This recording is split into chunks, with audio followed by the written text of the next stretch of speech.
Ẹ káàbọ̀ sórí ètò wákàtí ìyanu. Inú mi dùn, ayọ̀ mi kún láti tún kí wa káàbọ̀ sí ọdún 2015. A dúpẹ́ lọ́wọ́ Ọlọ́run pé ó gba àkóso, ó mú wa là kọjá. A wà ní ayọ̀ àti àlàáfíà. Ayọ̀ ni a fi wọnú ọdún 2015. Ayọ̀ tí a fi bẹ̀rẹ̀, òun náà ni a ó fi parí rẹ̀ ní orúkọ Jésù. Ètò wákàtí ìyanu òun ni a mú wá sí etí gbọ̀yìn láti Distinct Radio tí a mọ̀ sí DNC Radio tó gúnlẹ̀ sí ìlú Dallas ní USA. Orúkọ mi ni Gideon Ojo. A dúpẹ́ lọ́wọ́ Ọlọ́run fún ọdún tuntun, ọdún 2015. Ọlọ́run yóò gba àkóso nínú ọdún yìí. Ọdún yìí á tura fún wa. Gbogbo ohun tí a bá dáwọ́lé á yọrí sí rere. A dúpẹ́ lọ́wọ́ Ọlọ́run fún ọdún 2014 tí ó kọjá. A dúpẹ́ ohun gbogbo tí Ọlọ́run ṣe. Ọlọ́run yóò ṣe ọdún yìí láàbò fún wa. Á sàn wá sówó, á sàn wá sọ́mọ. Gbogbo ohun tí a bá gbàdúrà lé lórí òun ni Ọlọ́run yóò ṣe fún wa. A kí yín káàbọ̀. Gẹ́gẹ́ bí ìṣe wa, ẹ jẹ́ kí a gba àdúrà ní orúkọ Jésù, ní agbára ẹ̀jẹ̀ Jésù. Bàbá gbé yín ga o. A yìn yín lógo fún ọdún 2014 ìtí ẹ mú wa là kọjá.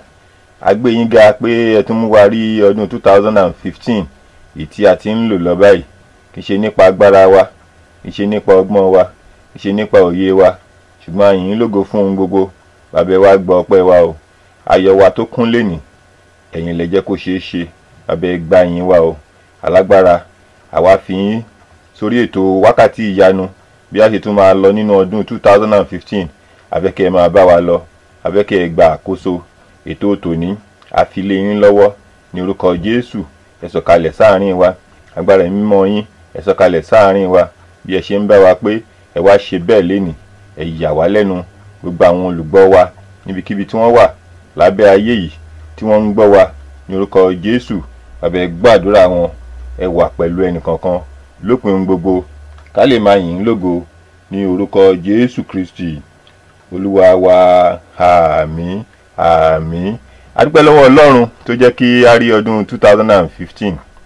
Ọlọ́run mú wa láyá, ògo àti ìyìn fún orúkọ rẹ̀. Ó mú wa wà láyé, ó ṣeun bàbá. Ó mú mi wà láyé, ó ṣeun o. Ó mú mi wà láyé, ó ṣeun o. Ọ̀pọ̀ ló fẹ́ rí ọjọ́ òní tí kú ti pa. Àìsàn tó ayé sọ pé kò tó nǹkan ló mú wọn lọ. Ó mú mi wà láyé, ó ṣeun o. A dúpẹ́ pé Ọlọ́run mú wa wà láyé títí di àkókò yìí. Àkókò wákàtí ìyanu ni a wà. Jẹ́ kí a farabalẹ̀ fún wákàtí kan láti gbọ́ ti Olúwa. Ohunkóhun tí a bá ń ṣe, ẹ jẹ́ kí a fi sẹ́gbẹ̀ẹ́ kan náà. Ẹ jẹ́ n tètè fi tó wa létí gbogbo àwọn tí ó ń kọ̀wé sí wa. À ń rí ìwé yín gbà, ṣùgbọ́n máa tètè sọ nípa àwọn mẹ́ta tí ó kọ̀wé sí wa kí n tètè dá wọn lóhùn. Ẹnì kíní tí wọ́n sọ nípa rẹ̀, wọ́n ṣe ìjẹ́rìísí pé àwọn wà ní oríta àwọn ibi tí àwọn oríta kò mọ ibi tí wọ́n yà sí. Nígbà tí àwọn sì gbọ́ ètò wákàtí ìyanu, àwọn ń gbàdúrà, ṣùgbọ́n kí ọdún 2014 tó parí, Ọlọ́run fi ọ̀nà hàn àwọn sì tẹ̀lé ọ̀nà náà. Ọlọ́run sì gba àkóso. Nǹkan táwọn dáwọ́lé ó yọrí sí rere. Bàbá yín dúpẹ́ o. Ọlọ́run yóò tẹ̀síwájú pẹ̀lú yín. Ohun tí ẹ dáwọ́lé náà yóò yọrí sí rere.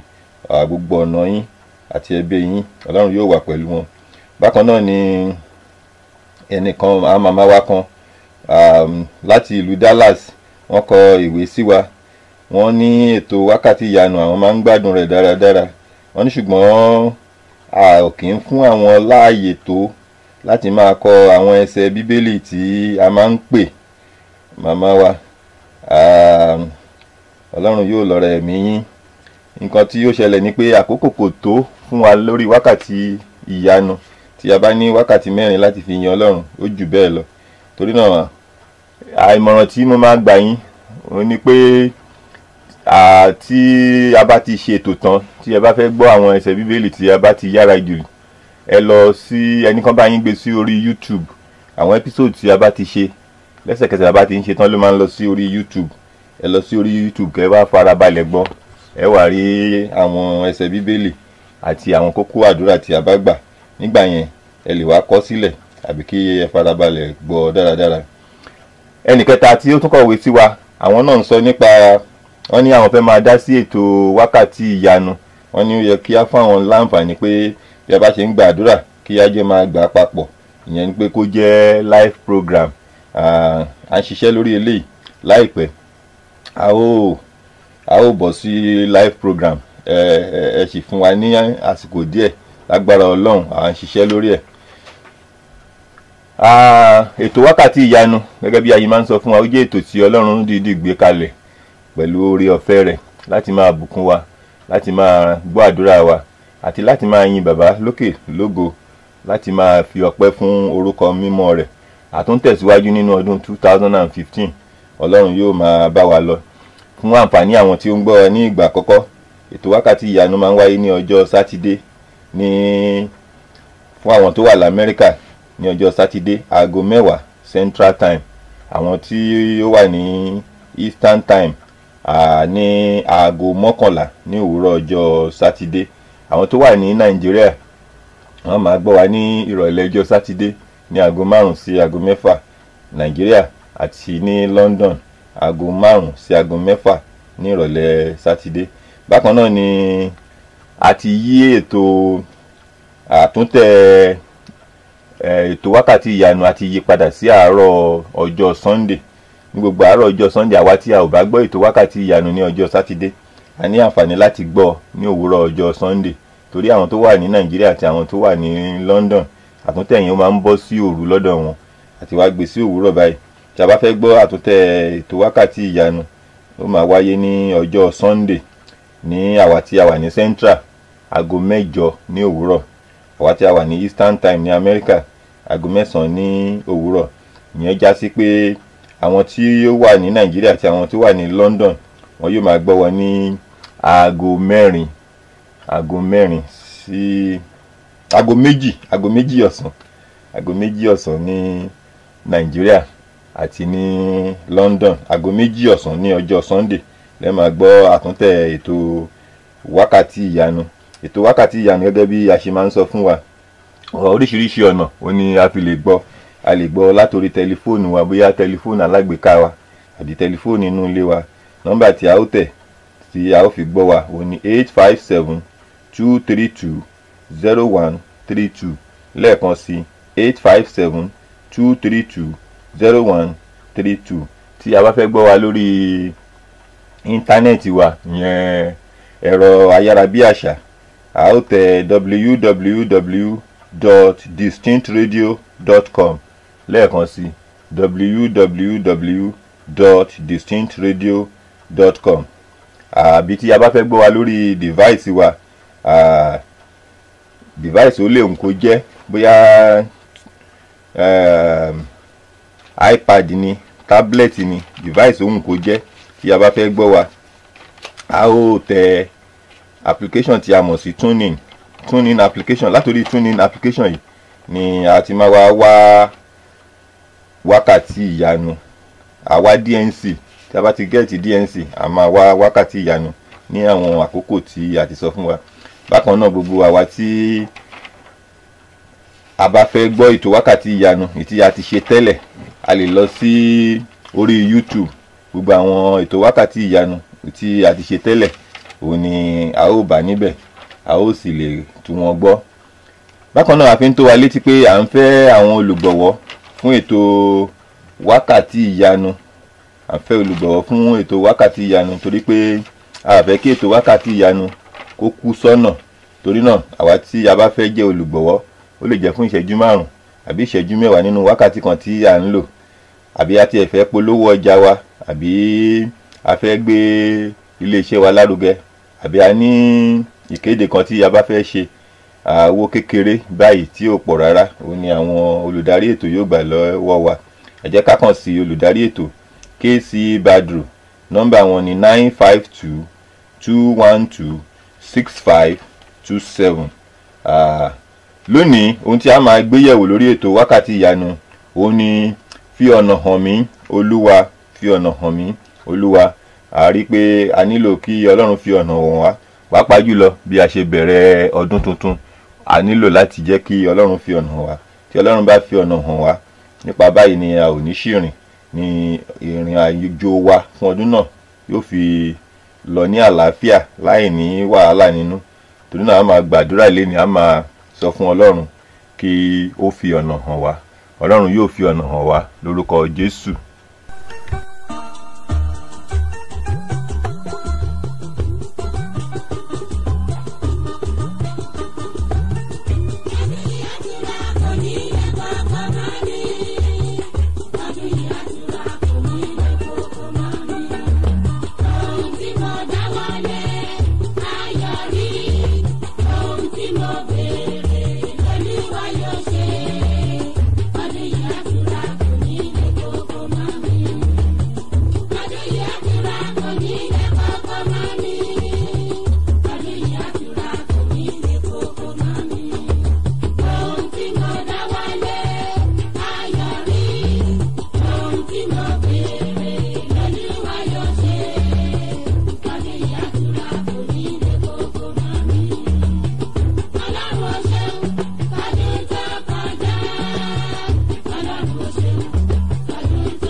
Distinct Furniture tó ti gbára mi wọ̀lú, iléeṣẹ́ alálùbáríkà tí ń ta furniture àgbàlódé tó bóde òní mu tó sì lálòpẹ́ bíi sofas, sectionals, beds, dining set, Asian pieces àti decorations lóríṣiríṣi àrà lówó tí ò gajara lọ. Gbogbo ẹ̀yin tọ́lọ́run ọba ṣẹ̀ṣẹ̀ jogún ilé tuntun fún tẹ̀sí ń wá furniture tó yanrantí tówó rẹ̀ sì ṣe rẹ́gí pẹ̀lú bọ́jẹ́ẹ̀tì yín.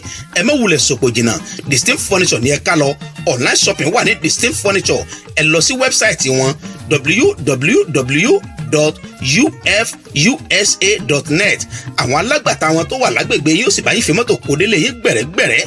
ẹ pè Distinct Furniture lórí fóònù wọn 952-212-6527 kẹ̀sì darapọ̀ mọ́ gbòyè tí ń jàǹfààní furniture gbàlódé pẹ̀lú owó pọ́kú. lẹ́ẹ̀kan sí nọ́mbà ìgbọ̀rọ̀ bá ní sọ̀rọ̀ Distinct Furniture 952-212-6527. Distinct Furniture, inú ilé tó rẹwà lélẹ́dùmarè ń gbé. ẹ káàbọ̀ padà sórí ètò wákàtí ìyanu tó ń wáyé láti DNC Radio. Gideon Ojo ni orúkọ mi. Ó jẹ́ ohun tí ó dára láti bẹ̀rẹ̀ ọjọ́ àbí ọdún pẹ̀lú Ọlọ́run. Ohun tí ó dára ni, pàápàá jùlọ gbogbo ọjọ́ wa àbí ọdún tí à ń lò, tí a bá bẹ̀rẹ̀ rẹ̀ pẹ̀lú ìdúpẹ́ lọ́wọ́ Ọlọ́run. Ọlọ́run ń retí rẹ̀, Ọlọ́run ń retí rẹ̀. Nítorí náà ní àkókò yìí a máa dúpẹ́ lọ́wọ́ Ọlọ́run, torí pé inú Ọlọ́run máa ń dùn nígbà tí àwọn ènìyàn rẹ̀ tí wọ́n bá ń fi ọpẹ́ fún àwọn ohun tí ó ṣe. Bí ó tilẹ̀ wù kí ohun wa rí, a ní ohun tó dùn, àbí ohun wa tilẹ̀ wọ́, bí ohun wa ṣe lè wù kó rí, Ọlọ́run ń retí ká lò ó bẹ́ẹ̀ láti fi dúpẹ́. A jẹ́ ọkùnrin ni, a jẹ́ obìnrin ni, kò dìgbà tí ohun wa bá rí gooro àbí tí ohun wa bá dùn, tí ó dàbí tí a lè lọ fi kọrin ní stúdíò kí ó tó di pé Ọlọ́run gba ọpẹ́ wa. Ìwọ̀nba ohun tí Ọlọ́run bá fún wa, Ọlọ́run ń retí pé kí a fi yin òun. Ọkàn ọpẹ́ wa òun ni Ọlọ́run fẹ́ lò. Torí náà a máa dúpẹ́ lọ́wọ́ Ọlọ́run nínú abala yìí, pàápàá jùlọ fún ọdún 2014 tí Ọlọ́run mú wa lò kọjá. Nínú ògbólógbòó ọdún náà oríṣiríṣi ìṣẹ̀lẹ̀ ló ṣẹlẹ̀. A dúpẹ́ lọ́wọ́ Ọlọ́run pé ìṣẹ̀lẹ̀ burú kò ṣẹlẹ̀ sí wa. Àlà ọdún náà já, Ọlọ́run mú wa kọjá sí 2015. A máa gbé Olúwa ga, a máa yìn lógo, torí pé ọpẹ́ òun ni ó yẹ Ọlọ́run. Ẹ fi ọpẹ́ fún Olúwa àwọn olúwa, torí àánú rẹ̀ dúró láéláé. Ẹ fi ọpẹ́ fún Olúwa àwọn olúwa, torí àánú rẹ̀ dúró láéláé. Ẹ fọpẹ́ fún, ẹ fi ọpẹ́ fún Olúwa àwọn olúwa, torí àánú rẹ̀ dúró láéláé. Ẹ fi ọpẹ́ fún Olúwa àwọn olúwa, torí àánú rẹ̀ dúró láéláé. Orin Dáfídì orí 24 yẹn kẹrìnléní-ogún. Orin Dáfídì orí 24 ẹsẹ̀ keje, ó ní ẹ gbé orí yín sókè ẹ̀yin ẹnu ọ̀nà, kí a sì gbé yín sókè ẹ̀yin ilẹ̀kùn ayérayé, kí ọba ògo kí ó wọ inú ilé. Ta lé ọba ògo yìí? Olúwa tí ó le, tí ó sì lé agbára. Olúwa tí ó lé agbára ní ogun. Ẹsẹ̀ kẹsàn-án, ẹ gbé orí yín sókè ẹ̀yin ẹnu ọ̀nà, àní kí ẹ gbé wọn sókè ẹ̀yin ilẹ̀kùn ayérayé, kí ọba ògo kí ó wọ inú ilé wa.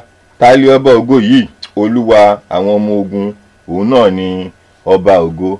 Torí náà gbogbo ẹ̀yin ilẹ̀kùn 2015, ẹ gbé orí yín sókè. Ọba ògo ó fẹ́ wọlé. Ta ni ọba ògo? Jésù Kristi alágbàwí wa. A dúpẹ́ lọ́wọ́ Ọlọ́run fún ohun gbogbo tó ṣe fún wa títí di àkókò yìí tó dá wa sí. Ọpẹ́ ló yẹ ọ́ bàbá olóore, ìyìn ló yẹ ọ́ Ọlọ́run wa.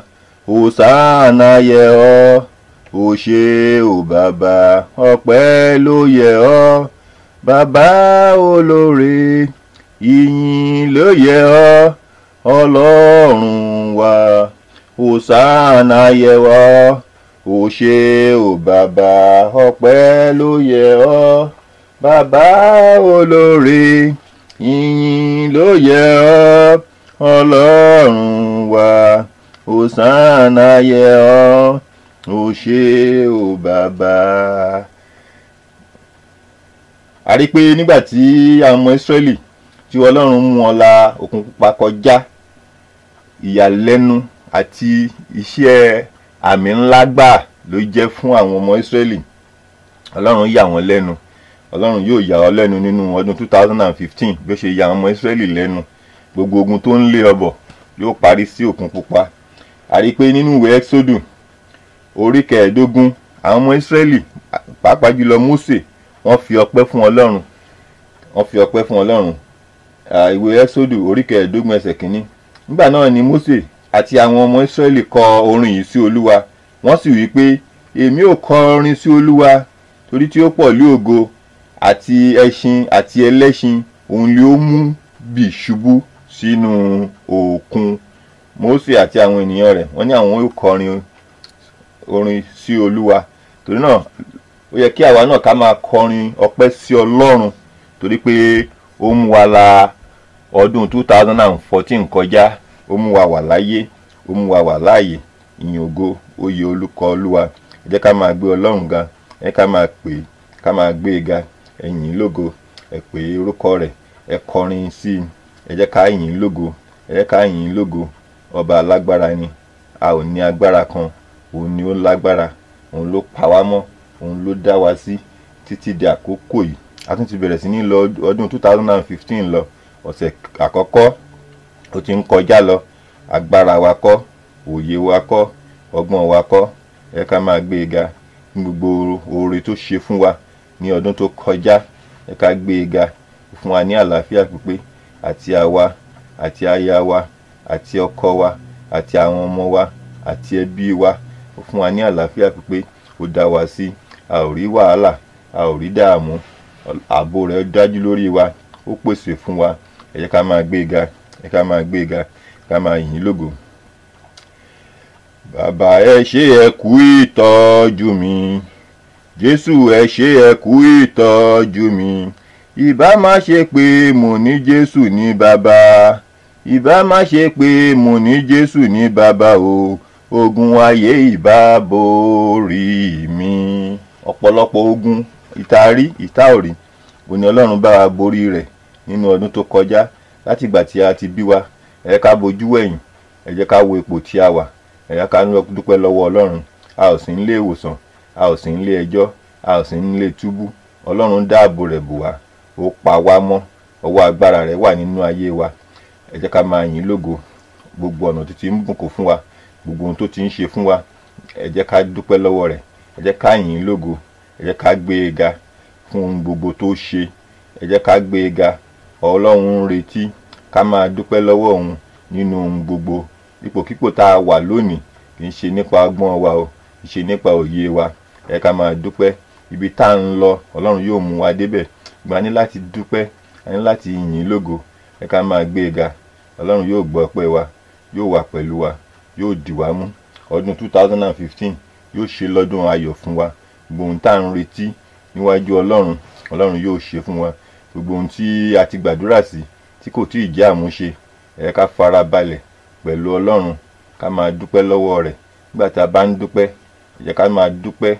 Nígbà tá a bá ń dúpẹ́ yìí, Ọlọ́run yóò máa rántí àwọn oore, àwọn nǹkan tí a ti béèrè lọ́wọ́ rẹ̀, yóò sì máa ṣe fún wa. Ẹ ká máa yìn lógo. Àdúpẹ́ pé ó ti gbọ́. Ní orúkọ Jésù Kristi Olúwa wa. Ẹ ká dókè lọ́hùn náà.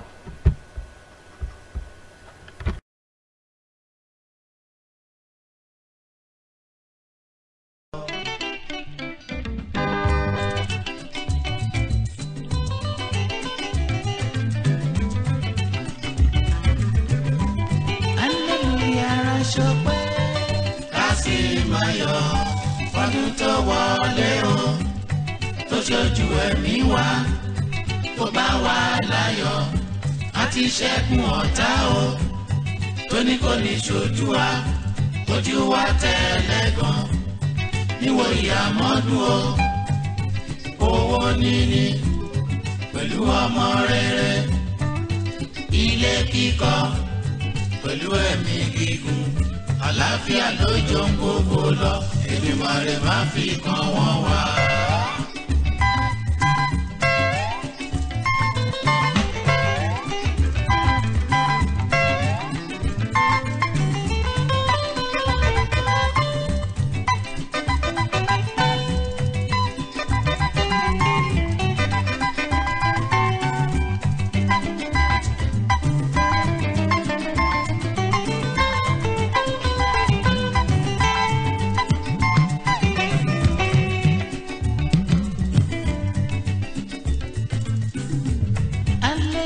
yàrá ṣọpẹ́ ká sì máa yọ̀.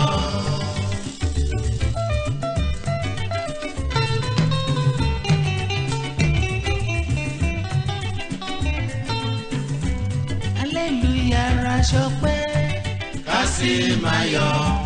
Ọdún tó wọlé o tó ṣojú ẹ̀mí wa ó bá wa láyọ̀ àti ṣẹ́gun ọ̀tá o tó ní kò ní ṣojú wa ojú wa tẹ́lẹ̀ gan níwò ìyàmọ́nú o owó níní pẹ̀lú ọmọ rere ilé kíkọ́ pẹ̀lú ẹ̀mí gígùn àlàáfíà lójó gbogbo lọ Èdùmàrè má fi kan wọ́n wá.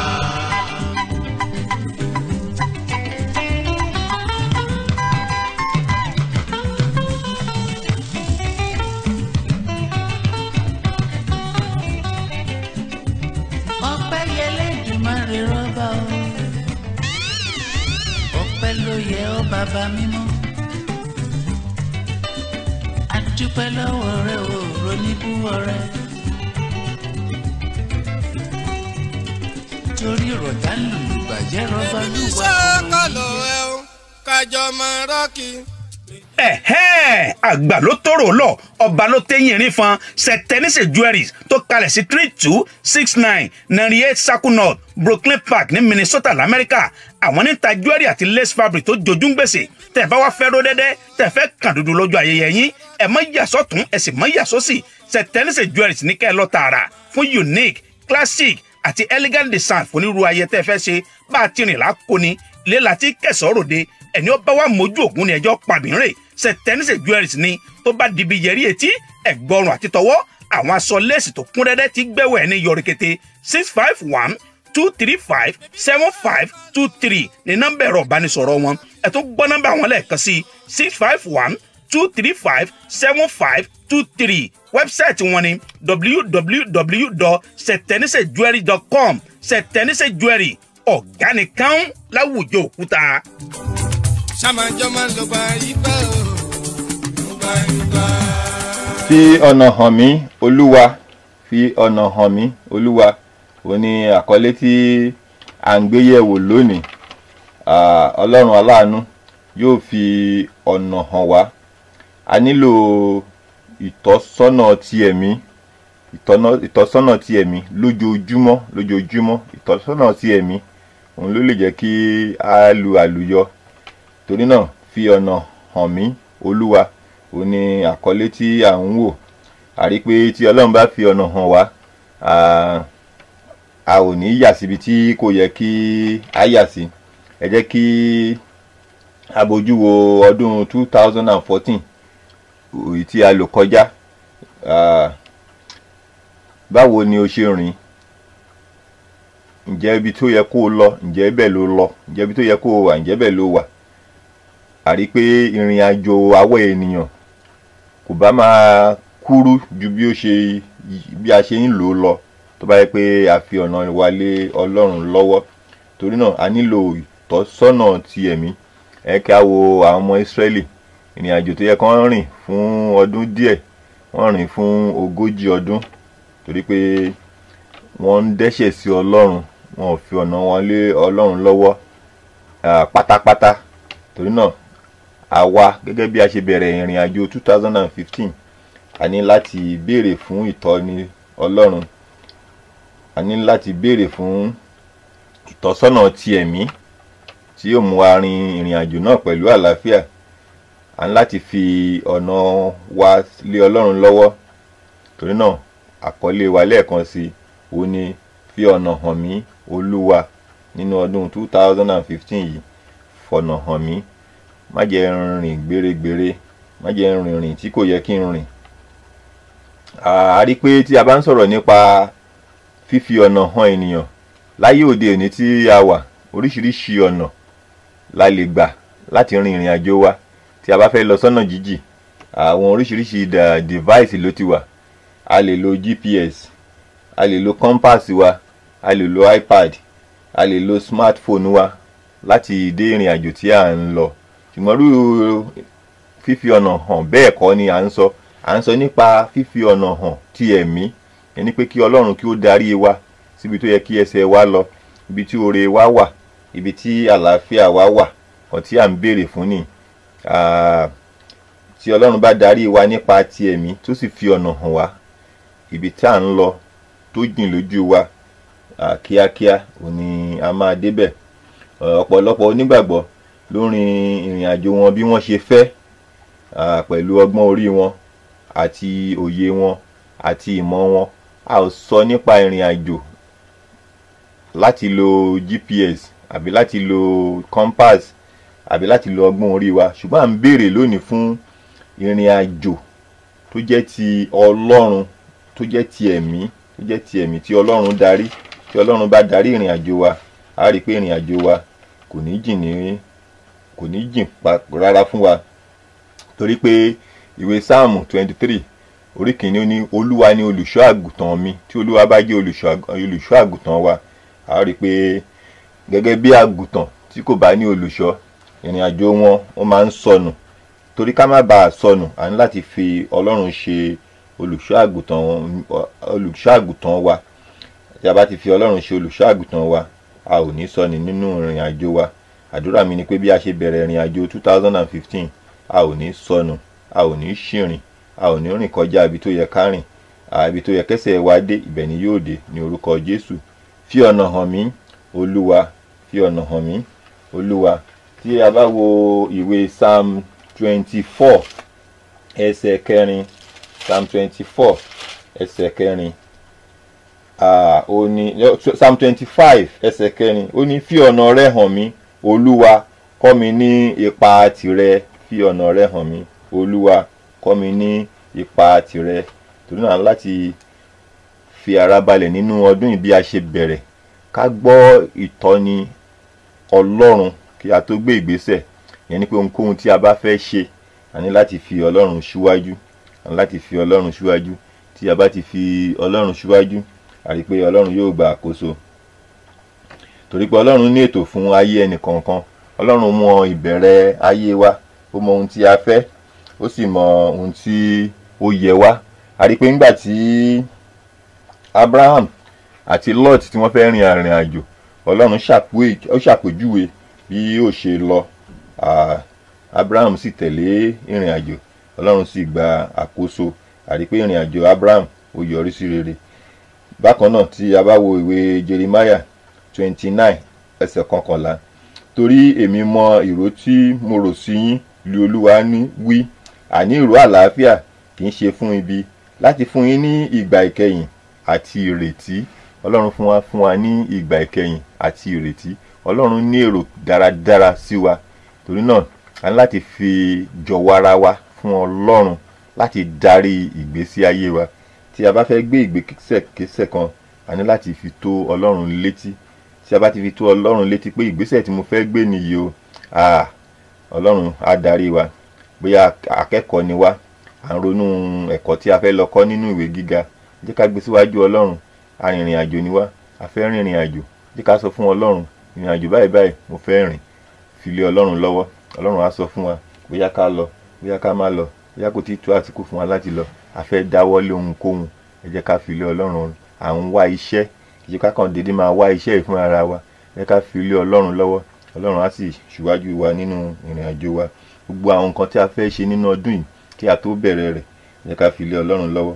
Tí a bá ti ṣe bẹ́ẹ̀, a ti fi ọ̀nà wa lé Ọlọ́run lọ́wọ́ ni, yóò sì máa tọ́ wa. Torí náà ẹ jẹ́ kí a fi àwọn nǹkan wọ̀nyí sọ́kàn.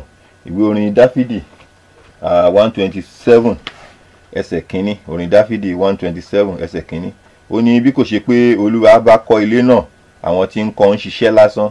Bí kò ṣe pé Olúwa bá pa ìlú mọ́, olùṣọ́ wọn jí lásán.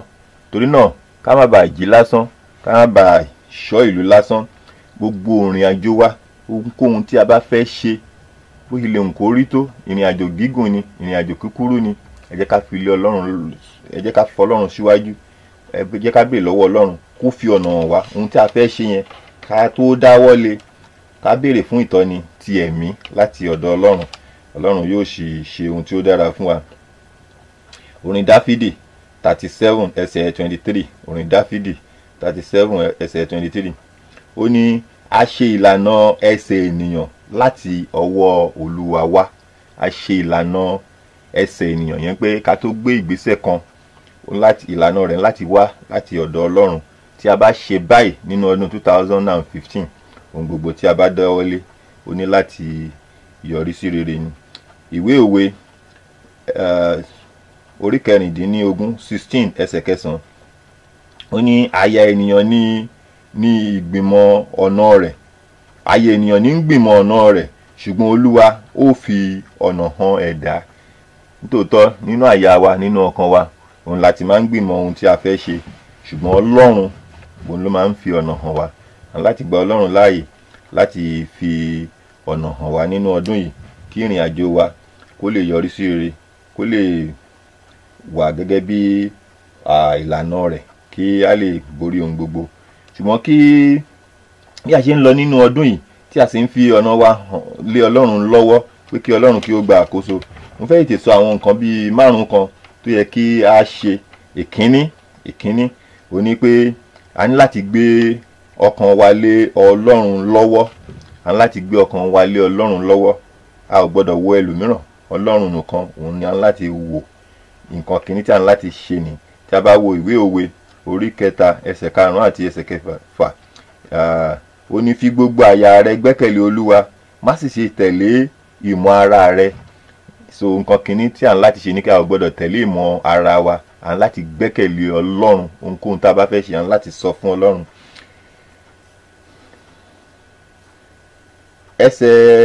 Ohun kejì tí a tún ní láti ṣe nínú ọdún bí a ṣe bẹ̀rẹ̀ ọdún náà tí ọdún náà ti ń lọ, lẹ́yìn ìgbà tí a bá ti gbọ́kànlé Ọlọ́run, ohun kejì tí a ní láti ṣe ni pé a ní láti máa gba àdúrà ní ìgbà gbogbo fún ìtọ́ni. A ní láti máa gba àdúrà gẹ́gẹ́ bí ìwé Sáàmù tí a kà lẹ́ẹ̀kan 25 ẹsẹ̀ 4 ó ní fi ọ̀nà hàn mí Olúwa, kọ́ mi ní ipa tìrẹ. A ní láti máa gbàdúrà nígbà gbogbo sí Ọlọ́run kó fi ọ̀nà hàn wá. Tí a bá ń gbàdúrà sí Ọlọ́run yóò fi ọ̀nà hàn wá, a ò sì ní já sí kòtò ayé. Ẹsẹ̀ 5 ìwé Psalm 25 ẹsẹ̀ 5 ó ní sìn mí lé ọ̀nà òtítọ́ rẹ kí o sì kọ́ mi, torí ìwọ lé Ọlọ́run ìgbàlà mi, ìwọ ni mo dúró tì ní ọjọ́ gbogbo. Tí a bá wo ìwé ìlérí Ọlọ́run nínú ìwé Psalm 32 ẹsẹ̀ 8 ó ní èmi ò fi ẹsẹ̀ rẹ lé ọ̀nà, èmi ò sì kọ́ ọ lé ọ̀nà tí ìwọ yóò máa rìn. Ìlérí Ọlọ́run sì wà ní ó ní èmi ò fi ẹsẹ̀ rẹ lé ọ̀nà, èmi ò sì kọ́ ọ lé ọ̀nà tí ìwọ yóò rìn. Ọlọ́run yóò fi ẹsẹ̀ wa lé ọ̀nà ní ọdún 2015, yóò sì kọ́ wa ní ọ̀nà tí a ó máa rìn ní orúkọ Jésù. Ohun kẹta tí a tún ní láti ṣe nínú ọdún yìí ó ní kí a máa ka ọ̀rọ̀ Ọlọ́run. Nígbà tí a bá ń ka ọ̀rọ̀ Ọlọ́run a ó rí bí ọ̀nà rẹ̀ ṣe rí. Nípa kíka ọ̀rọ̀ Ọlọ́run la fi lè rí kí ni ìfẹ́ Ọlọ́run sí wa, ọ̀nà wo ló yẹ ká rìn, ọ̀nà wo ni ò yẹ ká rìn. Tí a bá wo orin Dáfídì 119 ẹsẹ̀ 105 ó ní ọ̀rọ̀ rẹ ni fìtílà sí ẹsẹ̀ mi àti ìmọ́lẹ̀ sí pa ọ̀nà mi. Tí a bá ń ka ọ̀rọ̀ Ọlọ́run yóò jẹ́ fìtílà fún wa nínú ọdún 2015. Àdúrà mi ni pé ọ̀rọ̀ Ọlọ́run yóò jẹ́ fìtílà fún wa nínú ọdún yìí, a ò sì ní ṣìrìn. Ohun kẹrin tí a tún ní láti ṣe ó ní pé ẹ jẹ́ kí a máa tẹ́tí sí ẹ̀mí mímọ́. Báwo la ṣe lè tẹ́tí sí ẹ̀mí mímọ́? À ń láti kọ́kọ́ ṣe àwọn nǹkan mẹ́ta tí a sọ lákọ̀ọ́kọ́. Ẹni pé ká fi ara wa fún Ọlọ́run, ká gbà á gbọ́, ká máa gbàdúrà sí i, ká sì máa ka ọ̀rọ̀ rẹ̀. Tí a bá ṣe àwọn nǹkan wọ̀nyí a rí pé Ọlọ́run náà yóò máa bá wa sọ̀rọ̀. A rí pé Ọlọ́run ó wà nítòsí wa nígbà gbogbo. Àti a bá wo ìwé Àìsáyà orí 30 ẹsẹ̀ 21 Àìsáyà 30 verse 21 ó ní etí rẹ ó sì gbọ́ ọ̀rọ̀ kan lẹ́yìn rẹ̀ wípé èyí yìí lé ọ̀nà, ẹ máa rìn nínú rẹ̀.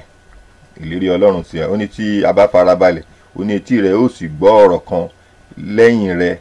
Ìyẹn ni pé lẹ́yìn wa tí a bá ti gbọ́ ti Ọlọ́run, tí a ṣe ìfẹ́ rẹ̀, tí a tẹ̀lé ìmọ̀ràn rẹ̀, tí a ń gbàdúrà sí, tí a ń ka ìwé rẹ̀, etí rẹ yóò sì gbọ́ ọ̀rọ̀ kan lẹ́yìn rẹ̀. Ìyẹn pé etí wa yóò gbọ́ ọ̀rọ̀ kan lẹ́yìn wa, ìyẹn pé ẹnu kan yóò máa bá a sọ̀rọ̀ kẹ́lẹ́kẹ́lẹ́, yóò sì máa tọ́ wa sọ́nà ibi tí a ó gbà. A ò ní já sí kòtò ayé, ibi tó yẹ ká rìn òun la ó rìn sí, torí pé a ti fi Ọlọ́run ṣíwájú. Bákan náà ìwé òwe orí kìíní ẹsẹ̀ 33 ó ní, ṣùgbọ́n ẹnikẹ́ni tí ó bá fi etí sí mi yóò máa gbé láìléwu, yóò sì fi ara balẹ̀ kúrò nínú ìbẹ̀rù ibi. Ìlérí Ọlọ́run ni ó ní ẹnikẹ́ni tí ó bá fi etí sí òun yóò máa gbé láìléwu. Ní orúkọ Jésù ní ọdún 2015 a ó máa gbé láìléwu, àlàáfíà Ọlọ́run yóò sì máa bá wa gbé. Bákan náà nínú ìwé Jòhánù orí 10 ẹsẹ̀ 27 Jésù wípé àwọn àgùntàn mi yóò gbọ́ ohùn mi, èmi ó sì mọ̀ wọ́n, wọn ó sì máa tọ̀ mí lẹ́yìn.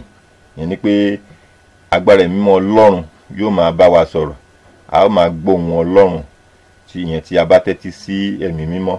So ohun karùn-ún tí a ní láti ṣe ó ní pé a ní láti dúró nínú Olúwa. A ò gbọ́dọ̀ ṣiyèméjì, a ò gbọ́dọ̀ máa wọ̀tún máa wòsì, a ní láti dúró nínú Olúwa. Ohun kẹfà ó ní pé a ní láti máa gbọ́rọ̀ sí Ọlọ́run lẹ́nu. Nígbà tí a bá ka ìwé mímọ́ rẹ̀ tí a gbọ́ ìwàásù, ohun tí Ọlọ́run bá fẹ́ kí a ṣe, a ní láti máa tẹ̀lé. Ìlérí Ọlọ́run fún wa nínú ìwé Àìsáyà 58 ẹsẹ̀ 11 ó ní Olúwa yóò máa tọ̀ ọ́ nígbà gbogbo, yóò sì tẹ́ ọkàn rẹ lọ́rùn, yóò sì tẹ́ ọkàn wa lọ́rùn. Olúwa yóò máa tọ̀ wá, yóò sì tẹ́ ọkàn wa lọ́rùn. Ọlọ́run yóò ṣe bẹ́ẹ̀ fún wa ní orúkọ Jésù. Fi ọ̀nà hàn mí Olúwa. Ìwé orin Dáfídì 37 ẹsẹ̀ 5 ó ní fi ọ̀nà rẹ lé Olúwa lọ́wọ́, gbẹ́kẹ̀lé pẹ̀lú, òun ó sì mú ọ ṣe rere. Fi ọ̀nà rẹ lé Olúwa lọ́wọ́. Jẹ́ kí a fi ọ̀nà wa lé Ọlọ́run lọ́wọ́ nínú ọdún yìí. Ọlọ́run yóò sì máa tẹ̀lé wa, yóò sì gbọ́ àdúrà wa. Àdúrà mi ni pé ẹ jẹ́ kí a fi ohun gbogbo tí a fẹ́ ṣe nínú ọdún yìí ká fi lé Ọlọ́run lọ́wọ́. Ọlọ́run yóò gbọ́ àdúrà wa, yóò tẹ̀lé wa. A ò ní já sí kòtò ayé. Ìrìn àjò wa yóò jẹ́ sí ti àlàáfíà. Ohun tí à ń retí lọ́wọ́ Ọlọ́run yóò ṣe ní orúkọ Jésù Kristi Olúwa wa. Àmín.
rántí ẹlẹ́dàá rẹ̀ ó tètè ọjọ́ lọ. Bó bá rántí ẹlẹ́dàá rẹ̀ ó tètè ọjọ́ lọ. Àkókò ìparun kù sí dẹ̀dẹ̀ ní ti ń dé tán. The Steam Furniture tó ti gbára mi wọ̀lú iléeṣẹ́ alálùbáríkà tí ń ta fọ́nítọ̀ àgbàlódé tó bóde òní mu tó sì lálòpẹ́ bíi sofas, sectionals, beds, dining set, Asian pieces àti decorations lóríṣiríṣi àrà lówó tí ò gajara lọ. Gbogbo ẹ̀yin tọ́lọ́run ọba ṣẹ̀ṣẹ̀ jogún ilé tuntun fún tẹ̀sí ń wá fọ́nítọ̀ tó yanrantí tówó rẹ̀ sì ṣe rẹ́gí pẹ̀lú bọ́jẹ́ẹ̀tì yín ẹ má wulẹ̀ sòpò jìnnà The Steam Furniture ní ẹ ká lọ. Online shopping wà ní The Steam Furniture ẹ lọ sí wẹ́bsáìtì wọn www.ufusa.net.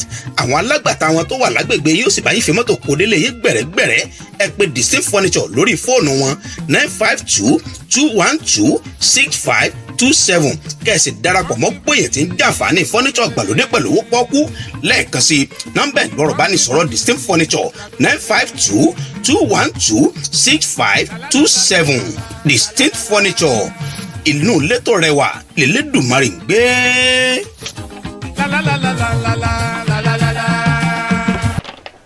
ẹ káàbọ̀ padà sórí ètò wákàtí ìyanu tó ń wáyé láti DNC Radio. Abala àdúrà ó ní àwàyé kí a tó gbàdúrà ẹ jẹ́ n tètè tún fi tó wa létí à ń fẹ́ onígbọ̀wọ́ fún ètò wákàtí ìyanu. À ń fẹ́ àwọn tí ó ràn wá lọ́wọ́ nípa ti owó. A lè polówó ọjà wa, a lè polówó iléeṣẹ́ wa, a lè ṣe ìkéde tí a bá fẹ́ ṣe. Jẹ́ ká kàn sí olùdarí ètò yẹn alàgbà KC Badru. Wọ́n á bá wa ṣe jíngù tí ó dára, wọ́n á sì bá wa polówó rẹ̀. Gbogbo ayé òní wọ́n máa ti máa gbọ́ wa. Lẹ́yìn eléyìí ìpolówó á lọ sí orí YouTube.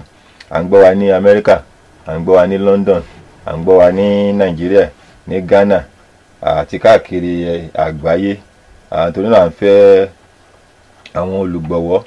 Ẹ jẹ́ ká pe alàgbà KC Badru 952-212-6527. owó kékeré báyìí ni wọ́n máa gbà lọ́wọ́ wa, wọ́n á sì bá wa ṣe jíngù tí ó dára.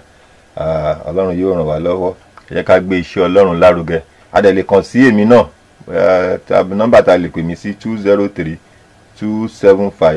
203-275-7120. À ń tẹ̀síwájú lórí orí ọ̀rọ̀ fi ọ̀nà hàn mí Olúwa. Àdúrà mi ni pé Ọlọ́run yóò fi ọ̀nà hàn wá nínú ọdún yìí. A ò ní ṣìrìn, a ò ní já sínú kòtò ayé. Àwọn kókó àdúrà tí a ó máa gbà láti èní títí di ọjọ́ mẹ́jọ. Àwa tí a bá lè gba àwẹ̀ jẹ́ kí a gba àwẹ̀ ká sì máa gba àwọn kókó àdúrà yìí láti ìsìn sí ọjọ́ mẹ́jọ. Ká fi ọ̀nà wa lé Ọlọ́run lọ́wọ́. Ká fi ọdún 2015 ká fi lé Ọlọ́run lọ́wọ́. Ìwé Matthew orí 6 ẹsẹ̀ 33 ó ní ẹ tètè máa wá ìjọba Ọlọ́run náà àti òdodo rẹ̀. Gbogbo nǹkan wọ̀nyí ó ní a ó sì fi kún yín. Tí a bá wá ìjọba Ọlọ́run, tí a fi ọ̀nà wa lé Ọlọ́run lọ́wọ́, tí a sì wá òdodo Ọlọ́run, gbogbo nǹkan tó ń dùn wá lọ́kàn tí a fẹ́ ó ní Ọlọ́run yóò ṣe fún wa. Tó dẹ̀ jẹ́ kí a máa fi àwọn kókó àdúrà yìí sọ́kàn. Bá ṣe é ṣe a lè padà lọ gbọ́ wọn ní orí YouTube tí a bá ti parí ètò, àbí tí a bá ní ìbéèrè a lè pe olóòtú ètò. Kókó àdúrà àkọ́kọ́ tí a ó máa gbà ó ní pé a ó sọ fún Ọlọ́run. A pe orúkọ Jésù lẹ́ẹ̀mẹ́ta. A ó ní orúkọ Jésù, ní orúkọ Jésù. Bàbá ẹ wá fi ọ̀nà hàn mí nínú ọdún 2015 àti kọjá ọdún 2015. Bàbá fi ọ̀nà hàn mí. Mẹ́ta lọ́kan ẹ fi ọ̀nà hàn mí. Ẹ̀mí mọ́ fi ọ̀nà hàn mí.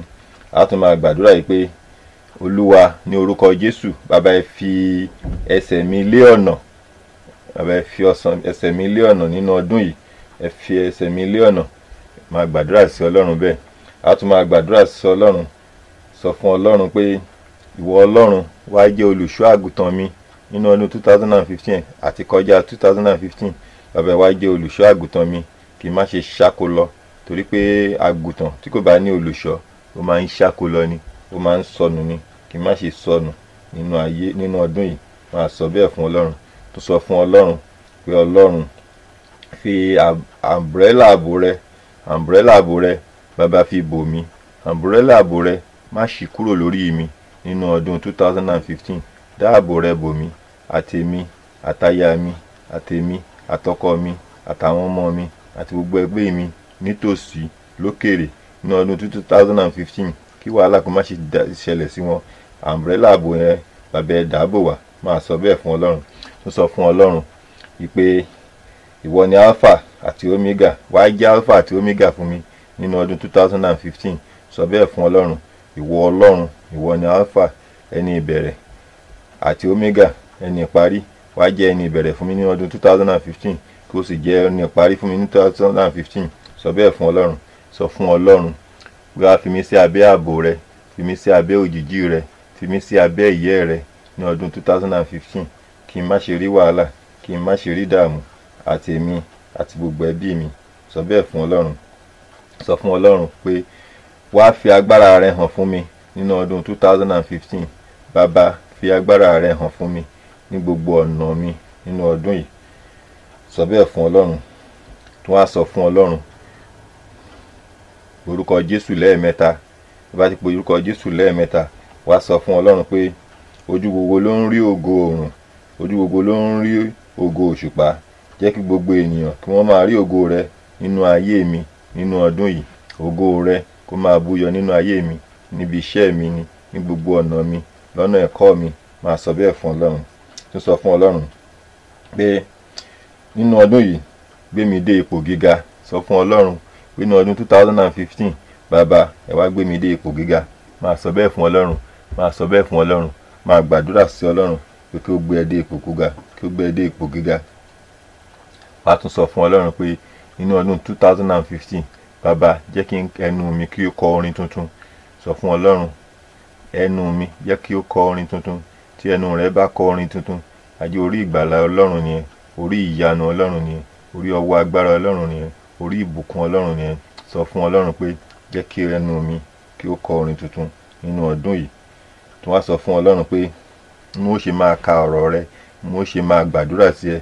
jẹ́ kí ọ̀rọ̀ rẹ kí ó jẹ́ fìtílà sí ẹsẹ̀ mi nínú ọdún yìí. ọ̀rọ̀ Ọlọ́run tí ń máa kà jẹ́ kó jẹ́ fìtílà rẹ sí ẹsẹ̀ mi. sọ bẹ́ẹ̀ fún Ọlọ́run. tún gbàdúrà sí Ọlọ́run pé jẹ́ kí n fetí sí ọ Olúwa, kí n má bàa gbé, kí n máa gbé láìléwu. sọ fún Ọlọ́run pé jẹ́ n fetí sí ọ nígbà tí bá ka ọ̀rọ̀ rẹ, tí mo bá gbàdúrà sí ẹ, tó bá ń bá mi sọ̀rọ̀ nípa ẹ̀mí mọ́. agbára tí n ó fi máa gbọ́ ẹ, tí n ó sì máa gbọ́ yín, tí mo sì fetí sí yín, bàbá ẹ fi fún mi, bàbá ẹ fi fún mi. sọ bẹ́ẹ̀ fún Ọlọ́run. wọ́n á sọ fún Ọlọ́run pé Ọlọ́run nínú ọdún yìí má jẹ́ kí n rin ìrìn Ìbàdàn láàrin Èkó. gbogbo ibi tí n bá ń lọ jẹ́ kí n máa bójú ojú rere pàdé. máa sọ bẹ́ẹ̀ fún Ọlọ́run.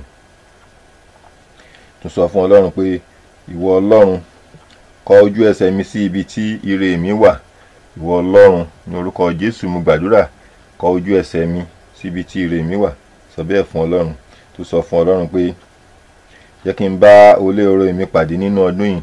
olóore mi jẹ́ kí n bá a pàdé, jẹ́ n lọ sọ́dọ̀ olóore mi, jẹ́ kó olóore mi kó wá sọ́dọ̀ mi nínú ọdún yìí. sọ bẹ́ẹ̀ fún Ọlọ́run. sọ fún Ọlọ́run pé gbogbo ohun tí n bá dáwọ́lé nínú ọdún 2015 kó máa yọrí sí rere. sọ bẹ́ẹ̀ fún Ọlọ́run pé ohun tí o bá dáwọ́lé nínú ọdún 2015 kó máa yọrí sí rere. sọ bẹ́ẹ̀ fún Ọlọ́run. sọ fún Ọlọ́run pé kí ó tan ìmọ́lẹ̀ rẹ̀ sí òkùnkùn rẹ. sọ fún Ọlọ́run pé tan ìmọ́lẹ̀ rẹ sí òkùnkùn mi. ìwọ Ọlọ́run tan ìmọ́lẹ̀ rẹ sí òkùnkùn mi. sọ fún Ọlọ́run pé fi agbára mímọ́ rẹ tọ́ mi sọ́nà. agbára mímọ́ Ọlọ́run tó bá ń tọ́ ènìyàn sọ́nà, èèyàn ò ní ṣì ọ̀nà. sọ fún Ọlọ́run pé fi agbára mímọ́ rẹ kí o fi tọ́ mi sọ́nà. wọ́n á sọ fún Ọlọ́run pé bàbá ohunkóhun tí mo bá dáwọ́lé jẹ́ kó yọrí sí rere nínú ọdún yìí. sọ bẹ́ẹ̀ fún Ọlọ́run. máa gbà fún Ọlọ́run. sọ bẹ́ẹ̀ fún Ọlọ́run. tún wá sọ fún Ọlọ́run pé Olúwa ṣe àṣepé ohun rere tí ń ṣe tèmi nínú ọdún yìí. ṣe àṣepé ohun rere tí ń ṣe tèmi nínú ọdún yìí. sọ fún Ọlọ́run. ìwọ Ọlọ́run mo fẹ́ kí o jẹ́ Ọlọ́run nínú ayé mi nínú ọdún yìí. sọ bẹ́ẹ̀ fún Ọlọ́run. ìwọ Ọlọ́run jẹ́ Ọlọ́run fún mi nínú ayé yìí. jẹ́wọ́ ara rẹ.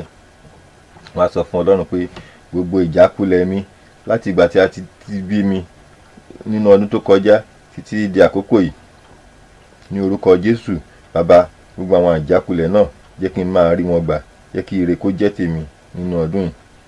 Sọ fún Ọlọ́run pé jẹ́ kí gbogbo afẹ́fẹ́ àti ìjì Sátánì máa dákẹ́jẹ́ nínú ayé mi ní orúkọ Jésù nínú ọdún yìí. Máa sọ bẹ́ẹ̀ fún Ọlọ́run. Sọ fún Ọlọ́run pé nínú ìrìn àjò mi nínú ọdún yìí jẹ́ n wà níbi tó tọ́ lásìkò tó tọ́ nínú ọdún 2015. Bàbá jẹ́ kí n wà níbi tó tọ́ lásìkò tó yẹ kó tọ́, kí n lè rí ayé mi gbà, kí n lè wà lálàáfíà àtèmi àtẹbí mi. Sọ bẹ́ẹ̀ fún Ọlọ́run. Sọ fún Ọlọ́run pé gbogbo akitiyan mi nínú ọdún 2015 kó má ṣe já sí òfo. Gbogbo akitiyan mi kó má ṣe já sí òfo. Sọ fún Ọlọ́run bẹ́ẹ̀. Sọ fún Ọlọ́run bẹ́ẹ̀ o. Sọ fún Ọlọ́run bẹ́ẹ̀. Sọ fún Ọlọ́run pé gbogbo ohun tó ń dí mi lọ́wọ́ tí kò jẹ́ kí n rí ire ayé mi gbà láti àwọn ọdún sẹ́yìn máa mú wọn kúrò nínú ayé mi. Sọ bẹ́ẹ̀ fún Ọlọ́run. Máa sọ bẹ́ẹ̀ fún Ọlọ́run. Máa gbà sí Ọlọ́run. Máa sọ bẹ́ẹ̀ fún Ọlọ́run. Ọlọ́run tó ń gbàdúrà ni yóò gbàdúrà wa, yóò dì ọ́ mú, yóò ṣọdún yìí ní ayọ̀ fún wa ní orúkọ Jésù Kristi Olúwa wa. Mo gbàdúrà ní orúkọ Jésù pé gbogbo àwọn ènìyàn tó ń gbọ́ wa ní àkókò yìí, ìwọ Ọlọ́run ọba ó gbàdúrà wọn, ó wà pẹ̀lú ẹnì kọ̀ọ̀kan wa. Ọdún 2015 ẹ ó máa bá wa lọ, ẹ ó fi ọ̀nà hàn wá, agbára ẹ̀mí mímọ́ yín yóò máa ṣíwájú wa lọ. Gbogbo tá a bá dáwọ́lé nínú ọdún yìí yóò yọrí sí rere. Mo gbàdúrà pé ìyanu Ọlọ́run yóò ṣẹlẹ̀ nínú ayé ẹnì kọ̀ọ̀kan wa. Mo gbàdúrà pé ìtọ́ni ti ẹ̀mí yóò máa darí wa, àti pé ẹ̀yin Ọlọ́run ẹ ó ṣíwájú wa lọ, ẹ ó fi ọ̀nà hàn wá, ẹ ó fi ọ̀nà hàn àwọn yín. Bàbá ẹ ṣe bẹ́ẹ̀, alágbára ẹ ṣe bẹ́ẹ̀ ní orúkọ Jésù Kristi Olúwa wa. Àmín àti àmín àmín. Lẹ́ẹ̀kan tí mo fẹ́ ti máa rán wa létí pé ètò wákàtí ìyanu ọjọ́ Sátidé òun ló máa ń wáyé ní aago 10 fún àwọn tó wà ní Amẹ́ríkà, aago 10 Central Time, ní aago 11 ní Eastern Time. Àwọn tó wà ní Nàìjíríà aago 5 ìrọ̀lẹ́ ní ọjọ́ Sátidé. Àwọn tó wà ní London aago 5 sí aago 6 ní ọjọ́ Sátidé. Àtúntẹ̀ ètò yóò máa wáyé ní ọjọ́ Sunday ní Amẹ́ríkà Central Time ní aago 6 lóòrọ̀. Àwọn tó wà ní Eastern Time ní aago 9. Àwọn tí ó wà ní Nàìjíríà wọ́n máa gbọ́ àtúntẹ̀ ètò ní aago 3 ní London ní aago 3 ní àwòrán ọjọ́ Sunday. Bákan náà àwa tí a bá fẹ́ bá wa sọ̀rọ̀ bóyá ní ìmọ̀ràn àbí ẹ̀bẹ̀ àdúrà àbí a fẹ́ dúpẹ́ lọ́wọ́ Ọlọ́run, nọ́mbà tí a ó pè ó ní 203-275-7120. Lẹ́ẹ̀kan sí nọ́mbà tí a ó pè láti fi pè wá fún ẹ̀bẹ̀ àdúrà àbí ohunkóhun tó bá wà lọ́kàn wa tí a bá fẹ́ sọ lórí ètò wákàtí ìyanu. 203-275-7120. Tí a bá fẹ́ jẹ́ olùgbọ̀wọ́ fún ètò wákàtí ìyanu, a lè pe nọ́mbà tí a dárúkọ yìí náà. Kí a tó máa mú ètò tèmi wá sí ìdánidúró, torí pé jẹ́ ètò àkọ́kọ́ nínú ọdún yìí, a máa dúpẹ́ lọ́wọ́ lótú ètò. Àwọn ni alàgbà KC Badru. Àdúpẹ́, ẹ ṣeun ọdún tó kọjá, ẹ tún ṣeun ìbẹ̀rẹ̀ ti ọdún yìí. A kí gbogbo àwọn tó wà nínú stúdíò tó ń jẹ́ kí ètò yìí kí ó wá sí ìyọrísí rere. Ọlọ́run yóò máa wà pẹ̀lú wa. Bákan náà ni a dúpẹ́ lọ́wọ́ Ọlọ́run fún ọwọ́ agbára rẹ̀ tí ó mú wa la ọdún tó kọjá dá, tó tún sì mú wa tẹ̀síwájú. Ọlọ́run náà kò ní fi wá sílẹ̀. Lẹ́ẹ̀kan sí mo ní gẹ́gẹ́ bí àwọn olóyìnbó, congratulations pé àwọ̀ ọdún 2015 Ọlọ́run yóò máa bá wa gbé, yóò máa ṣíwájú wa ní orúkọ Jésù Kristi Olúwa wa. Àmín àmín àmín. Orí ọ̀fẹ́ Ọlọ́run kó máa bá wa lọ, àánú rẹ̀ kó dì wá mú ní orúkọ Jésù Kristi agbára wa. Ayé bàbá mi.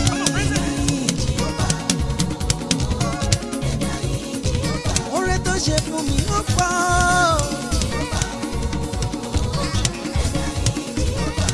Onye na-abịa ọzọ.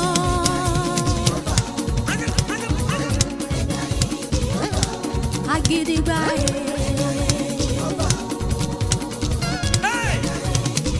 allons-y dans sa maison. Avec sa maison, avec la joie. Vous n'avez qu'à le remercier.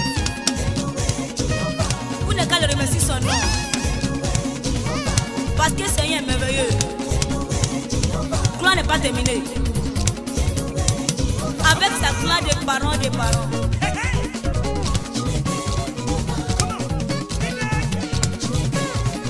Oye ne me mane bi perendara.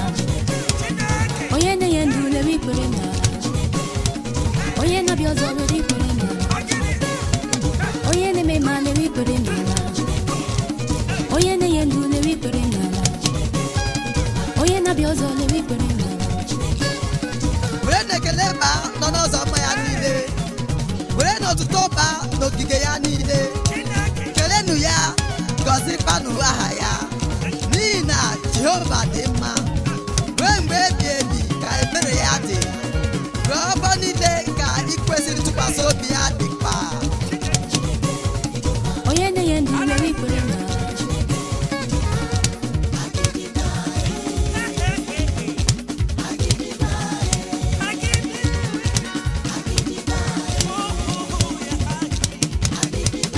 Otu aka Chineke m dị.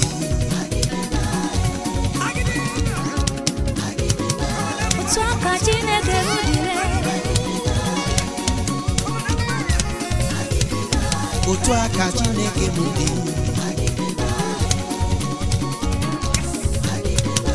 Otu aka Chineke m dịrị. Otu aka Chineke m dị. Otu aka Chineke m dịrị. Otu aka Chineke m dị.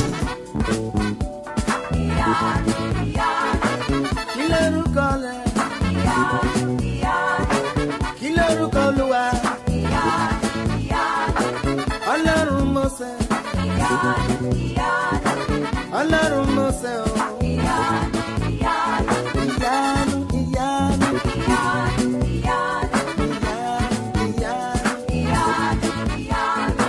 Kileruko Ọlọ́run.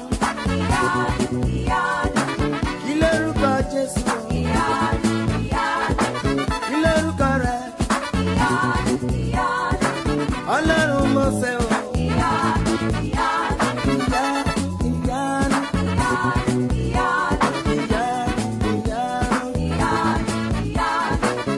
Ogo, go, go.